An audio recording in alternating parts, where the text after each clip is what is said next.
nobles paysans, et bienvenue dans le deuxième épisode des Véritables Histoires. Avec nous, les successeurs de Disney. Salutations, chers sujets. Êtes-vous prêts pour de nouvelles véritables histoires? Celles où vos contes adaptés, tout beau tout rose, sont révélés au grand jour, sans censure. Et pourtant, ils étaient bien destinés aux enfants. Là où les morales sont vraies, sont dures, pas comme avec vos princesses chanteuses. N'oubliez pas que sans les histoires que nous vous racontons, vos films chéris n'existeraient pas. Alors soyez respectueux de ces récits sanglants et crus. Dans cet épisode, il y aura des contes adaptés, mais aussi des grands classiques oubliés. Rentrons ensemble dans ces univers.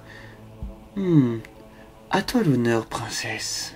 Merci, cher prince. Cendrillon. Les belles sœurs de Cendrillon sont prêtes à tout pour épouser le prince.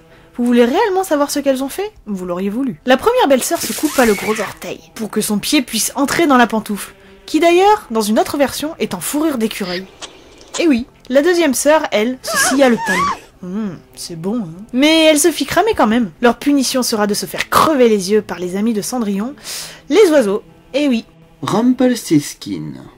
Certains d'entre vous le connaissent déjà, peut-être pas de la bonne façon. On l'appelle aussi le nain tracassin, un nain avec plein de pouvoirs. Si vous ne connaissez pas le conte, il s'agit d'une jeune fille de paysan qui doit changer de la paille en or. Bien entendu, elle en est incapable, un nain apparaît et il s'ensuit une succession de marchés jusqu'au jour où le nain lui demanda son premier enfant. Une fois son premier enfant arrivé, bien entendu revient sur son marché. Le nain en colère lui posa une énigme. Si la jeune fille devine le nom du nain en 3 jours, elle serait libre et le marché serait oublié. La jeune fille trouva donc Rumpelstiltskin. Normalement, le nain est en colère et il disparaît. Sauf que dans une autre version, on apprend qu'il reste coincé dans le plancher qu'il aurait cassé. Luttant pour se libérer, il se déchire lui-même en deux. Une autre ancienne version, il est tellement énervé qu'il se lance en direction de la fille et se retrouve coincé dans son vagin. Le petit chaperon rouge. Vous trouvez la présence du bûcheron étrange? Eh bien, vous êtes très malin. Le loup mange la petite et la mamie. Enfin, voilà. Quoi? Vous voulez d'autres versions? Ok, mais ça ne change pas beaucoup. Dans une autre version, pas de grand-mère.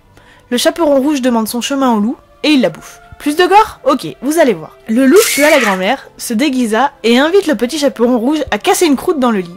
Ainsi, elle mangea la grand-mère. La petite Miro se rendit compte que c'était le loup déguisé, prêtant une envie de faire son caca pour sortir et ne pas salir le lit. Elle a bien raison. Elle réussit à s'enfuir ainsi. Alors, bon d'accord, c'est les seules versions où elle n'est pas mangée par le loup. Mais il y a du cannibalisme et du caca. Réponse. La princesse Réponse, enfermée dans une tour, reçoit la visite d'un prince assez régulièrement. Le prince grimpait, comme on le sait tous, en s'agrippant à la chevelure de la jeune femme. La sorcière qui enferme la princesse se rendit compte de ses ébats et lui coupa les cheveux avant de la relâcher dans un désert. La sorcière trompa ensuite le prince en faisant croire que Réponse est toujours là, grâce aux cheveux coupés qu'elle avait soigneusement gardés. Ensuite, elle le fit tomber dans un buisson de ronces et se creva les yeux. Le prince se mit alors à errer jusqu'à tomber dans le désert où se trouve Réponse, et les larmes de sa princesse bien-aimée lui ramena la vue. Et au final, ça se termine assez bien. Ils sont heureux, ils retrouvent le chemin du château de la princesse. Donc oui, on peut pas dire que ce soit une histoire horrible, mais c'est quand même un peu plus gore que la version que vous connaissez, surtout la nouvelle qui est sortie récemment au cinéma. Le joueur de flûte de Hamelin. Pour ceux qui ne connaissent pas, voici un rapide résumé. Une ville envahie de rats fait appel à un joueur de flûte pour attirer les rats hors de la ville. Et en échange, il demande beaucoup de fric. Radin, les villageois chassèrent le musicien à coups de pierre. Pour se venger, de nuit, il attira les enfants de la ville dans une grotte. Les villageois changèrent d'avis et payèrent leur sauveur. Dans certaines versions, il ne libérera jamais les enfants. Soit morts dans la grotte, soit noyés dans un lac. Au choix. Et pire, dans d'autres versions, le musicien a abusé des enfants avant de les tuer. Racontez la vraie version à vos enfants. Allez, j'attends. Boucle d'or et les 3 ours. La majorité d'entre vous ont bien dû en entendre parler. Vous vous doutez bien que la morale était bien plus forte avant. Qu'elle ne pouvait pas s'enfuir comme ça, non, c'est trop facile. La vérité de la première version paraît évidente. Boucle d'or se fait surprendre par les 3 ours, se fait déchiqueter et se fait bouffer. Allez hop. Une autre version diffère totalement. Il ne s'agit pas d'une petite fille, mais d'une vieille totalement folle qui défonce la porte des ours pour trouver de la nourriture. Quand les ours rentrent, la vieille saute par la fenêtre et se brise la nuque. La deuxième possibilité concernant la vieille, après avoir essayé de la noyer, de la brûler, les ours finissent par l'empaler sur un clocher d'église.